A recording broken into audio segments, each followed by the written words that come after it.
ఈ రోజు Vizag fishing harbour వద్దకు అయితే నేను రావడం జరిగింది. ఇక్కడైతే మట్టుగా అన్ని దిక్కులా కూడా పెను విషాదం, అందరి ముఖాల్లో ఒక బాధ అయితే కనిపిస్తుంది. ఏదైతే నిన్న మధ్యాహ్నం 2:30కి ఆ మత్స్యకారుల బోట్ అయితే గల్లంతైంది. గంగవరం ఆ సరౌండింగ్ ప్రాంతంలో 7 అయితే ఈ ప్రమాదంలో గల్లంతయ్యారు. అందులో ఒకరు నౌకాదళ సిబ్బంది సహకారంతో బయటపడ్డారు, బోటు యాజమాని చిన్నయ్య గారు. మిగతా 6 ఎవరైతే ఉన్నారో వాళ్ళ కోసం అయితే సహాయక చర్యలు ఆల్రెడీ జరుగుతున్నాయి, గాలింపు చర్యలు జరుగుతున్నాయి.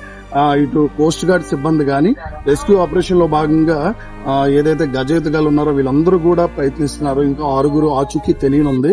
సో వాళ్ళు సురక్షితంగా బయటపడాలని అయితే మనందరం కూడా ఆ భగవంతుని ప్రార్థిద్దాం.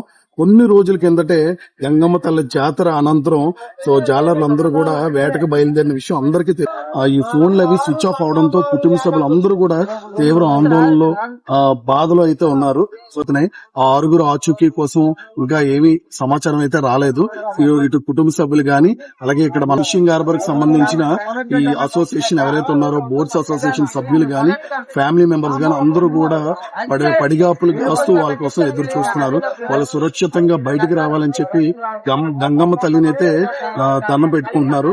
సో ఆల్రెడీ ప్రభుత్వ యంత్రాంగం కూడా అప్రమత్తమై దీనిపై ఇక్కడ ఉన్నటువంటి స్థానిక శాసనసభ్యులు వంశీకృష్ణ శ్రీనివాస్ గారికి అలాగే తగిన అధికారులకి సూచనలు ఇస్తూ ఎప్పటికప్పుడు ఆ 6 గురించి ఆ వివరాలు అయితే అడిగి తెలుసుకునే ప్రయత్నం ప్రభుత్వ యంత్రాంగం చేస్తుంది.